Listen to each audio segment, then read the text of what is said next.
Well, today we're going to do some fun science, and we're talking about light. Light is the fastest thing in the whole universe. It travels in rays and waves and particles, and it is definitely the fastest thing in the universe. Nothing can go faster than light.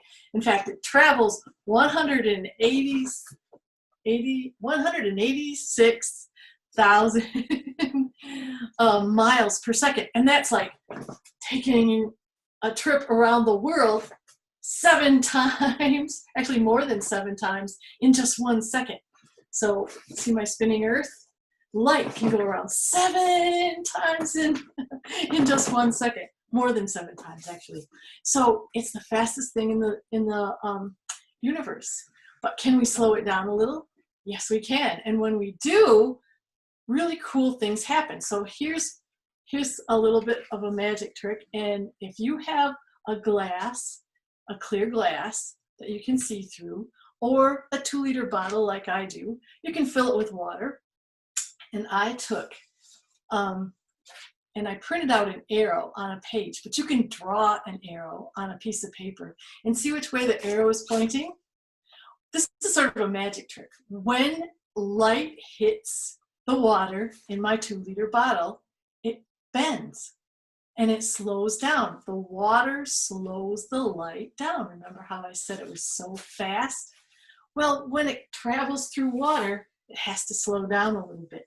So let's see what that happens when it bends as it does. So let's see what happened. Okay, watch my arrow, and I'm going to slide it behind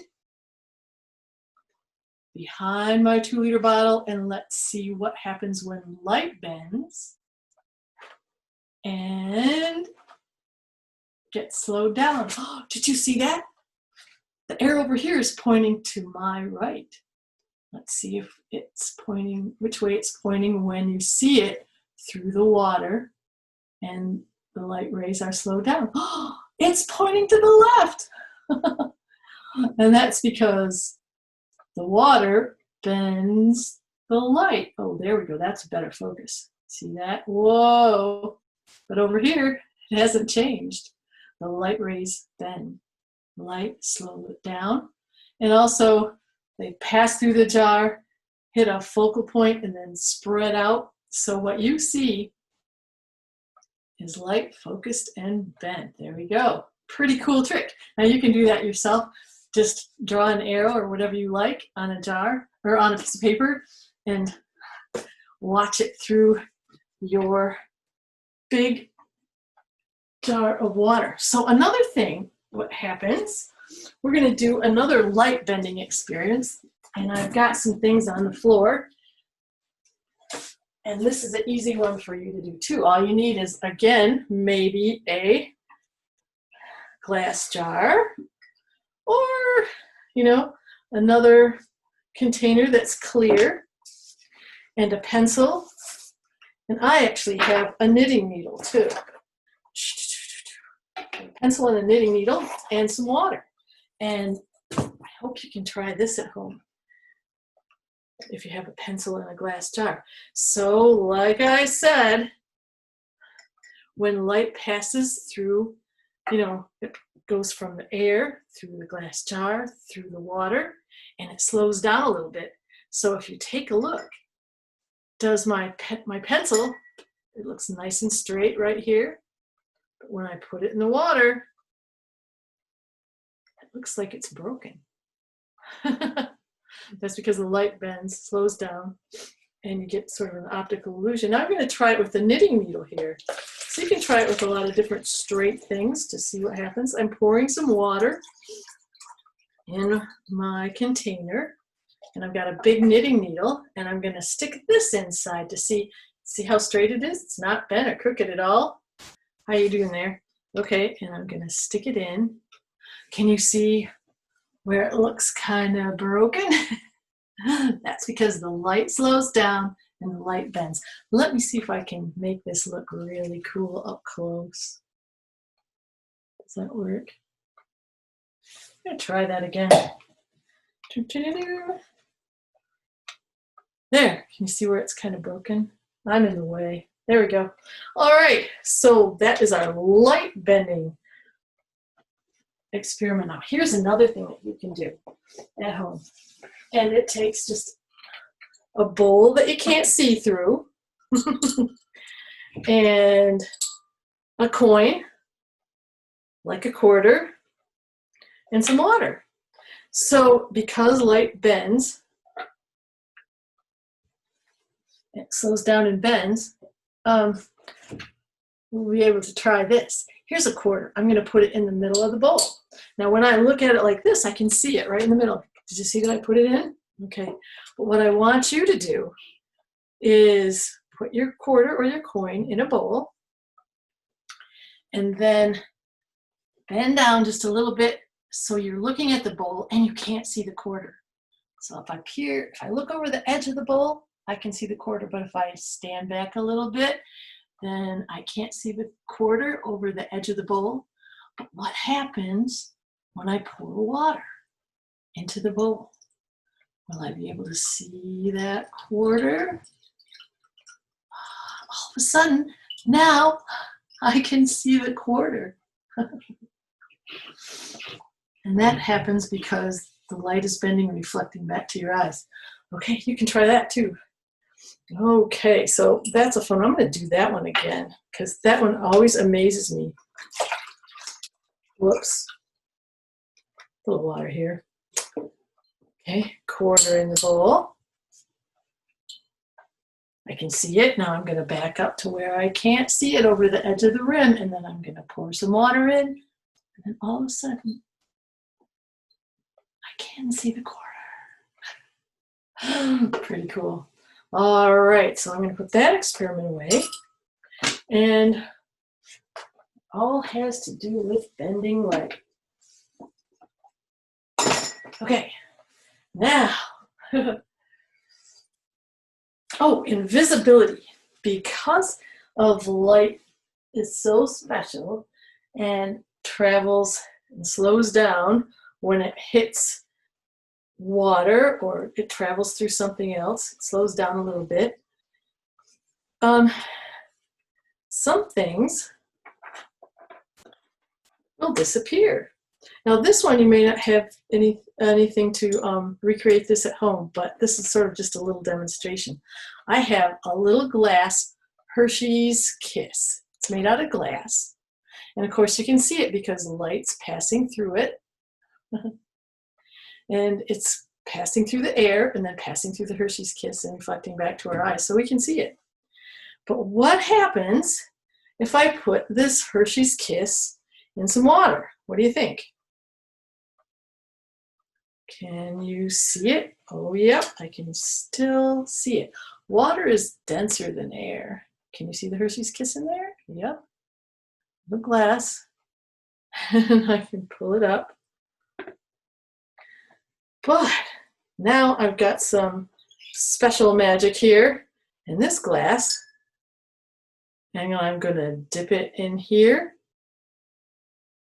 And let's see if I can make it invisible.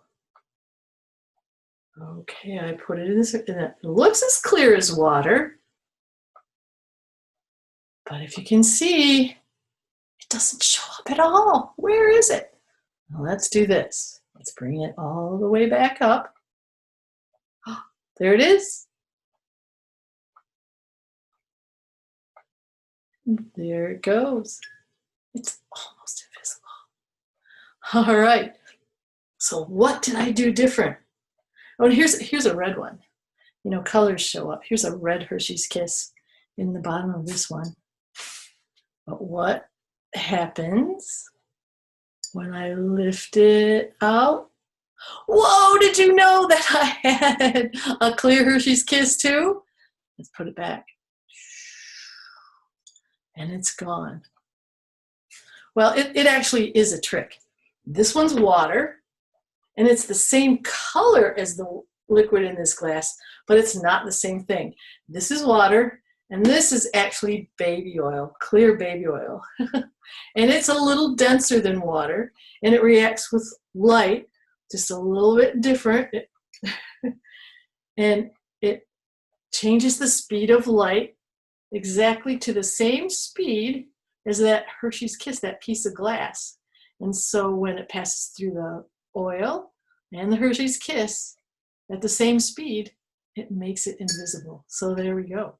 A little bit of how to make something disappear. So oil is a little denser than water, and that's how that little trick works. Okay, so light also is made up of a lot of different colors. So if you have just a regular light bulb, you know, maybe you see white light, but sometimes light can pass through something like a prism and make a rainbow. So I've got a couple of flashlights. Do you have a flashlight at home? Maybe you do.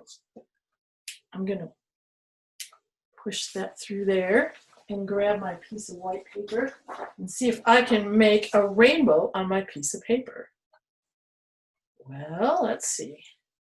The light is being bent by my prism, and I'm getting a light rainbow, but not a big one.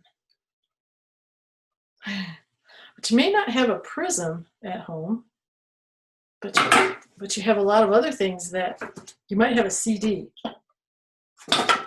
And a CD, well, works like a little prism too. It's a very reflective surface.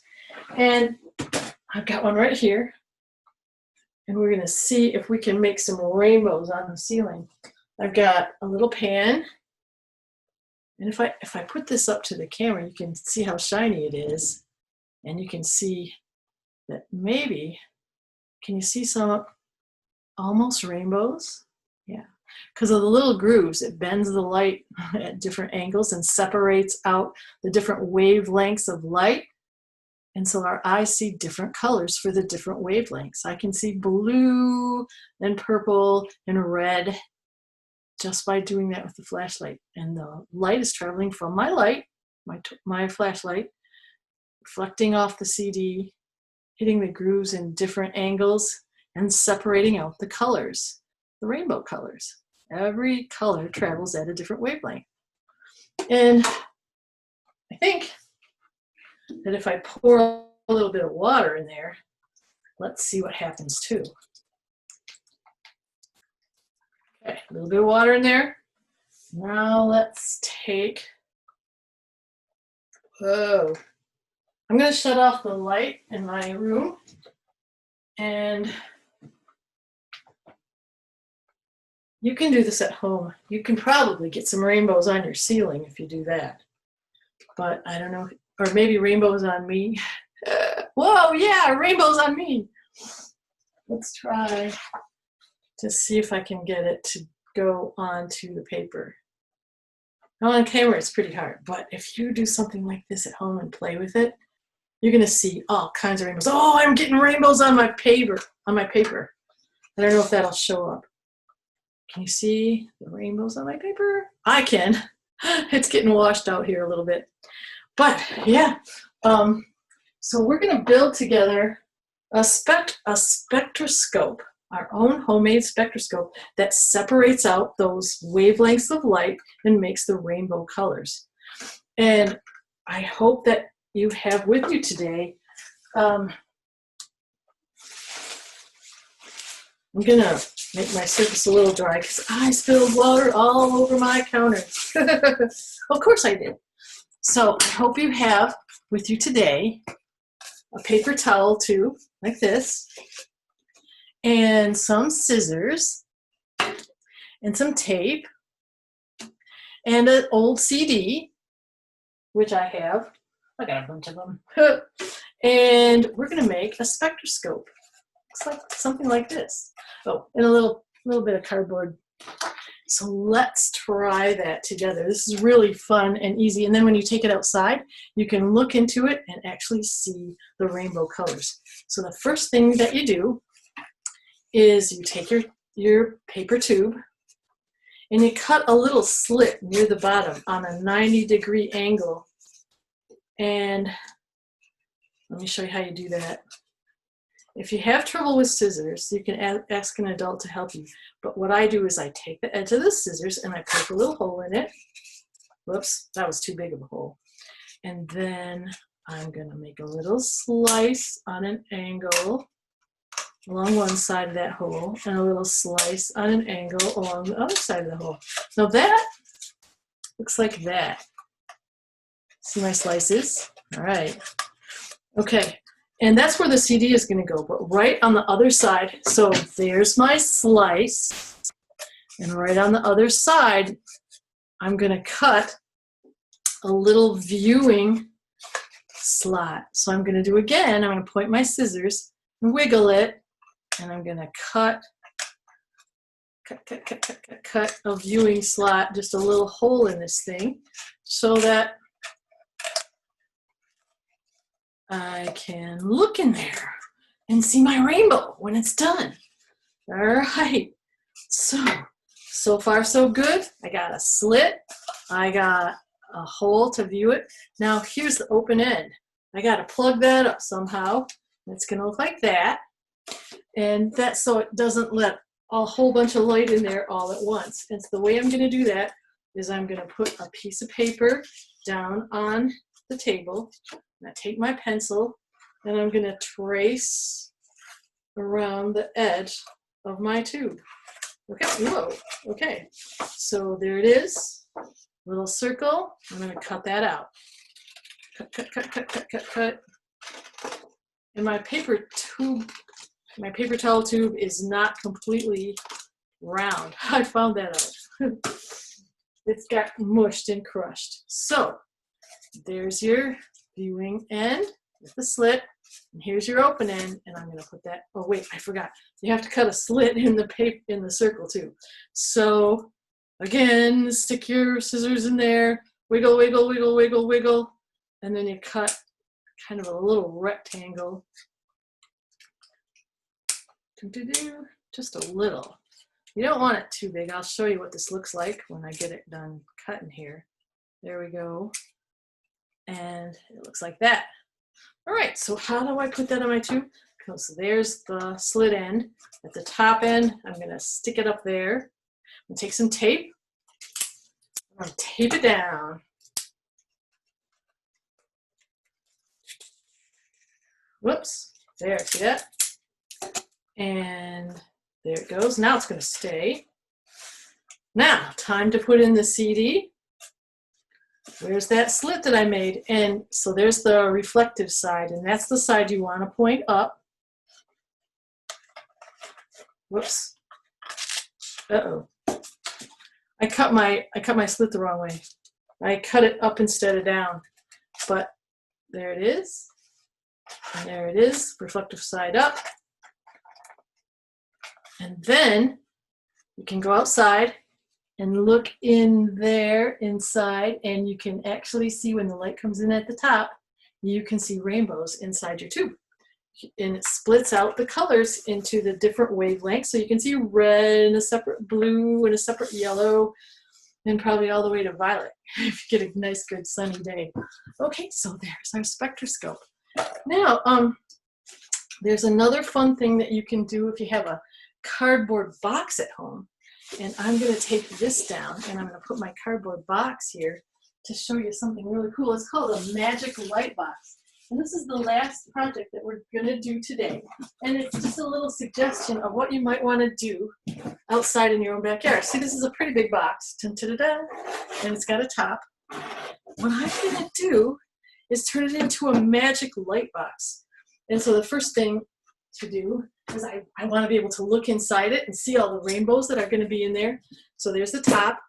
Here's the side. Whoops, I don't like that side. There's the inside of the box. I'm going to cut myself a little viewing window.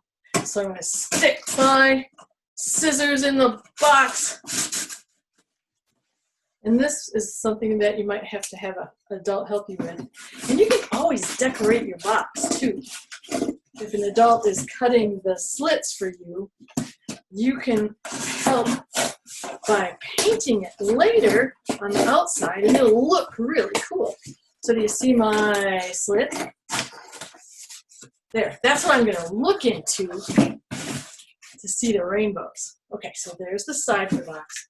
Now, here's my top, and here's what I'm going to do. A little aluminum foil, oops, that I'm going to put on.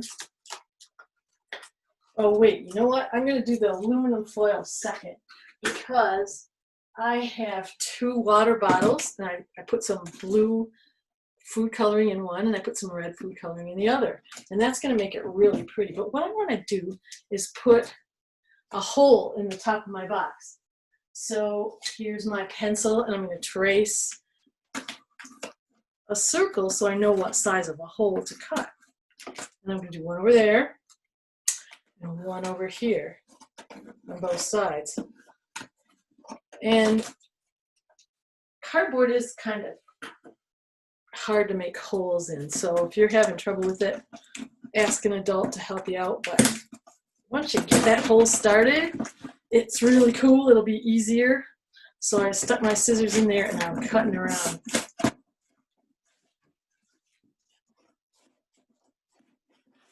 Cut, cut, cut, cut, cut, cut. And I will be able to stick my whole bottle in there, hopefully. Even I'm having trouble with cutting cardboard today, but it'll work. There we go. Now I got it. Yeah. Cut, cut, cut, cut, cut, cut, cut. Oh, you know why I was having so much trouble? There's a second piece of cardboard in there.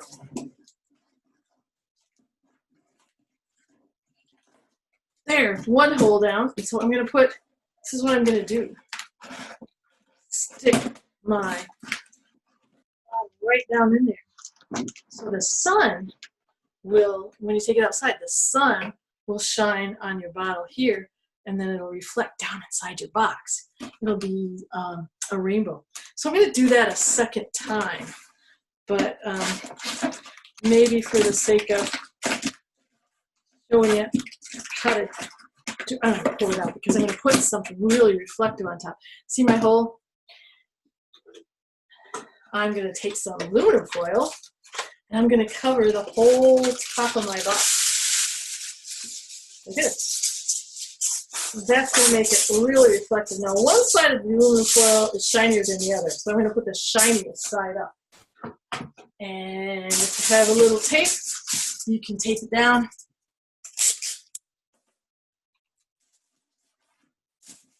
And, oh, I covered up my hole. Oh, no. But aluminum foil is really easy to cut through. So where's my hole? Oh, there it is. There it is. So I'm just going to poke it. Dun, dun, dun, dun. And bend it around. Stick my bottle back in there. And the aluminum foil will gather a lot of light, too. So there we go. Oops, it almost went through. But there we go. There. There. Now the sun is going to shine on your bottle. There. And reflect off the sides of the box. And when you take it outside in the sunlight, look inside the viewing area and you're going to see rainbows. So that's a little fun project to try later today. And I hope you learned a little bit about some light and play with, you know, I wonder, I'm going to pretend that this is the sun, and I'm going to look in the edge of my box and see if I can see anything. Oh, cool. Oh, you wouldn't believe this. What if you can see that on camera? I don't know. I'm going to try that. But you can build one of these magic light boxes, and I'm just shining light. No, you can't see. Oh, yeah. But see what you can see on the inside? You can almost see what I saw, but it's really cool. The sun will shine on your bottle and make all kinds of crazy rainbows on the inside of your box. So try that out later. And hope you had a good time today listening to a little bit of light science. And see you later. Well, thanks, Ann. Those are some really, really cool experiments and a good way to get a hold of light, something that you can't actually grab and it feels like you can't control, but we can slow it down, we can bend it. So that's really, really cool. So this video is going to be up on our YouTube channel and our GLCM stream site in a day or two, so feel free to check that out. And again, I want to mention that we are going to be doing more programs like this. So next week, starting on Tuesday, we're going to do Get Crafty. So join us for that. We're going to get messy and create something together. On Thursday, we're going to be telling some stories. On this Thursday, we're going to look up at the sky and see what kind of stories are up there. And then a week from today, Friday, we are going to be doing another First Step Science, where we look at science tools and explore the universe. Those are all happening at 11 a.m. And to jump on to any of those live, all you got to do is go to www.greatlakeskids.org/news-events. And everything is right there, including materials lists, so you can join us live and you can do the scientific experiments alongside us. If you're interested in keeping programming like this up and running while the museum is closed, then please go to www.greatlakeskids.org/donate. You can find information on how to donate to the Children's Museum there and where your donations go. So again, we hope that you join us for more of these programs live, or check out the videos later. And until then, we'll say goodbye. Bye. Bye. Bye, I will miss you.